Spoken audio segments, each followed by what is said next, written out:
absolutely looked alien. There was nothing. It hadn't looked like a human had touched any part of the inside of this thing, but it was lit up in there. I could look right up in there and I could see the inside of the UFO. And I mean, I didn't see a bunch of rooms or anything like that. I couldn't see any rooms. All I could see was plumbing on that was attached to the walls of the craft that almost looked like an internal, I don't know, like a living, like something living, like a rib cages, stuff like that looking stuff, man. It was just freaky looking. And I had my phone in my hand, and I was trying to get that thing to take a picture. The memory was plumb full. It was locked up. There was nothing I could do to get a picture. It would have been the best picture that I had taken out of the whole thing, because this thing just, I could hear it humming. It just slowly moved away from the house. It didn't take off quickly or nothing. There was a hum to the thing, and it just moved away. And I watched it the whole way until I couldn't see up in it anymore. But I was sitting right there looking up inside this UFO. And this thing was trying to disguise itself like it was a star in the distance. But when I was looking at it, and after seeing all those UFO and that mothership just fly over me, I was like, no, this is not. This is something right over the top of these people's house.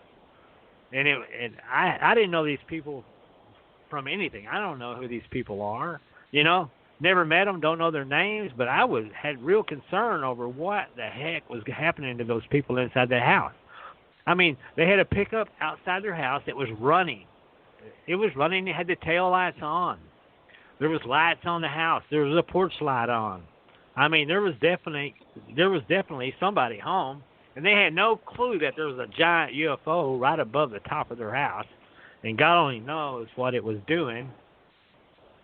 But I had a genuine concern for these people, what was going on. Later, I went back. This thing moved away, and I think it was a few days later, I went back up there, and I was in my personal vehicle, and I actually drove up to the house, and I showed the lady some of the pictures I had caught, and I told her the story about me stopping in their driveway and looking at their house.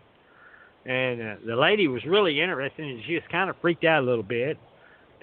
And she said, well, their grandmother used to live with them, and she used to always talk about the lights. She said the lights. And her bedroom window looked over the field. There's no road over there or anything. She said the lights came and see me again last night. She said the lights came right up to the window, And they said the woman told them that for years, and they just, thought she was nuts or something. They didn't really believe it. But after hearing my story, she goes, well, I wonder if that's what my mother was talking about. She used to talk about the lights would come across the field all the time and stop right at her window, And I was like, yeah, it may have been something too, because I showed her the pictures of what I seen over there. Amazingly, it seemed like they didn't live there much longer. Maybe they decided to leave or move somewhere else. But wow. that was pretty scary, seeing that right over the top of their house and wondering, what is it doing? What is it doing over these people's home? And they're oblivious to it. I don't know if they didn't. When I asked her, did anything weird happen? She goes, no, we don't remember anything weird happening or nothing like that. So they were just in their house doing what they thought they should be doing, and this giant UFOs placed itself right over the top of their home.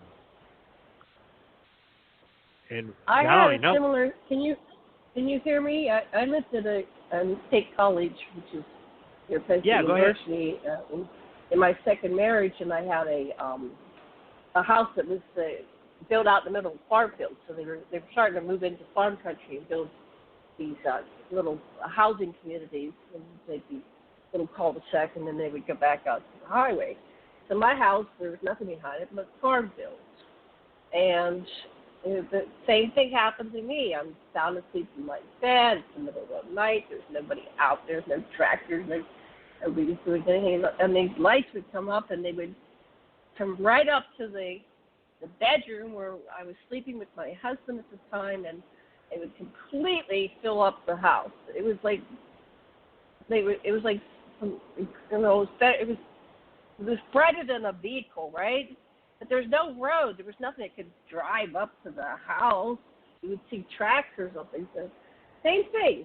So I wonder if there was something going on like what you were describing, but nobody was awake to witness it, or they had maybe zapped everybody so nobody was awake to, report what happened. But that happened several times. And then one time, I couldn't move. I was like paralyzed. And my husband, I could sense that he wasn't there because you can, it wasn't a king bed, it was a queen bed. So you could feel their body heat. And until I was awake, but I was frozen. I go, oh, he's not there. He's gone. What's going on? But I never did get clarity about what was actually going on because, of course, they blank you out, then you wake up the next day, and it's like, oh, my God. And that's me. So anyway, that's one of my stories. What about you, TJ? You had some weird things like coming into your house. Well, I had a double-wide trailer out in the woods, Ronnie, and a cedar house. It was really nice. It was my first home I bought with Tom out in the woods of Kentucky. But my neighbors, they were friends of ours, and they really wanted to buy a trailer and move down from us, so they did. And the older woman, she had grown up in the coal mines out there in it's Ohio County, Kentucky, around Beaver Dam and Hartford. And she told me about some Bigfoot stories, and I didn't believe her. But over the years, she took me out to way up in the where it was up above a Rosine, and there was where they would have coal, and they'd have a bell that'd ring. They'd usually just have like a little church, and the church would be where they taught school during the week. But anyway, this was way far away from there. But she moved it down from me, so she seemed to be okay, But she said over my house every morning she'd get up 4:30 to 5:30 to watch this UFO that just sit on over the top of my double wide. And now you tell a story like that too. So that's sort of spooky, but she was spooking me out. But she didn't want to tell me for a while, and finally her kids dropped it to me. Of course, they were in their late 20s, and told me they weren't supposed to tell me because they were scared I'd scare them away or something. But she liked just getting up and watching the UFO, big old UFO over my house. And then finally the kids told me, so I went and asked her to talk to her about that. And I went down and talked to her, and she admitted it. She said, yeah, I didn't want to say nothing because I was scared you'd scare them away or something. So that's all she said about it. But I said, well, are they doing anything, or can you see? She says, no, it just every day. She says, I get up and there it is. And I'm like, okay. So I didn't know what to, I know it sounds funny, but I didn't know what else to say. I mean, what can you say? Yeah, it's there. She doesn't know nothing about it, but she gets up to drink her coffee to watch the UFO. So anyway, but yeah, I've got lots of stories. You were her entertainment. Yeah, just over her house. She's passed now, but she's the same lady that told me about the Bigfoot out that would come listen to the fiddle music around the campfire when the coal miners would come in, and they didn't have very good excuse me, these were poor coal miners back in the day, right, in Ohio County, and they still one of my husband's excuse me, they were still coal mining when I left. They were blowing up the coal in 2016. Well, he died December 2015, but his relatives still worked at the coal mine, and they all knew how to handle dynamite and big equipment and all that. So it was quite an interesting life. But I did. The reason I asked about the Bigfoot, I was writing for the local newspaper at the time, and I would write interesting stories like we're talking about tonight, but I would collect them and work with the Smithsonian Institute in D.C. So today we're archiving, that's sort of how I got started doing that too with the festivals.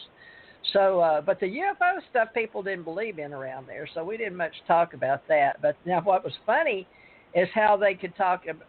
My husband, if I ever mentioned a UFO or anything, he'd pat my leg or not around his relatives because, they were church-going people, but they could believe in Bigfoot but not UFO. So that's right.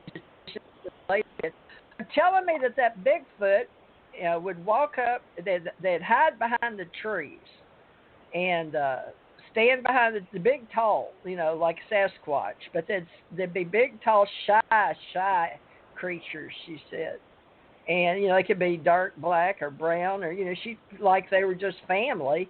They had like a human face, but it was brown. Cream. Colored people. They called them colored.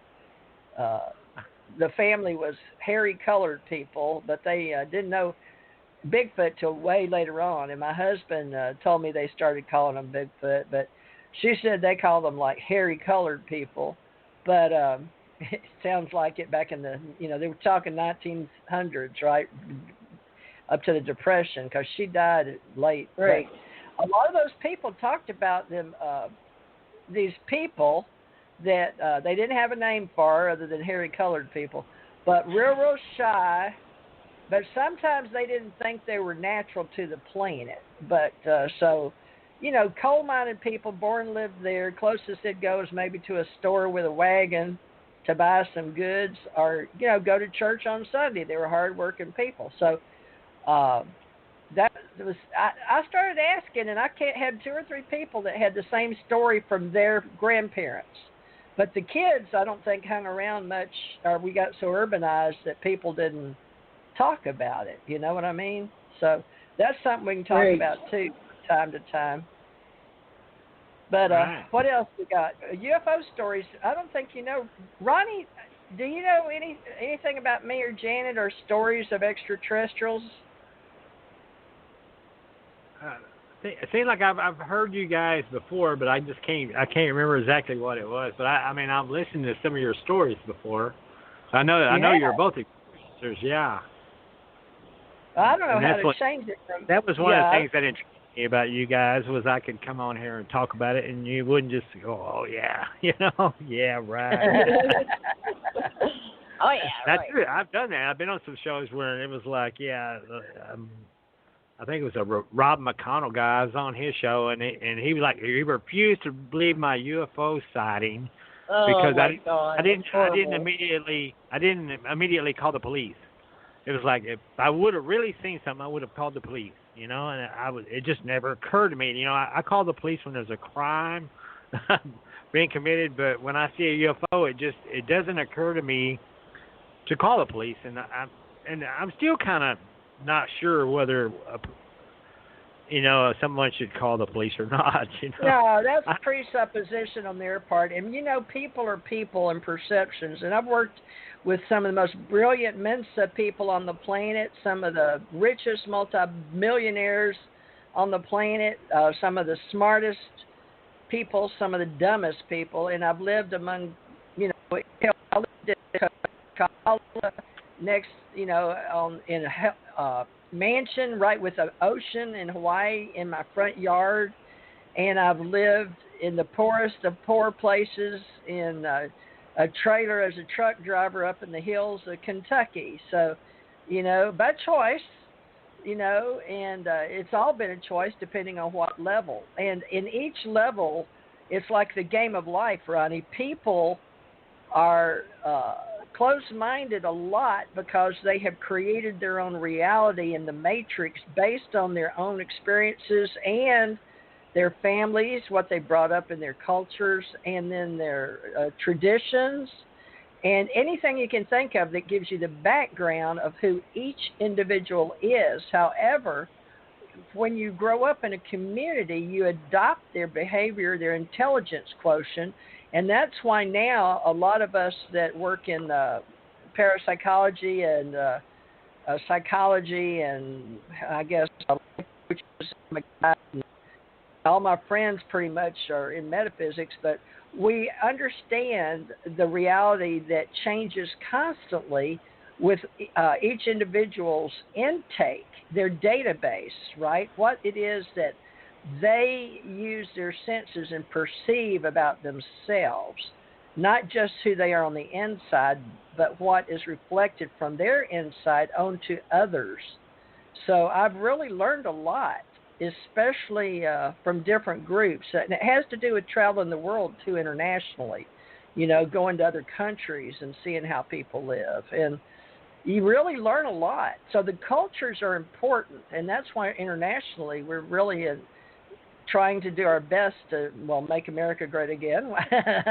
But at the same time, we understand that the entire planet is spinning the same direction, and we're all like little fleas on a dog, So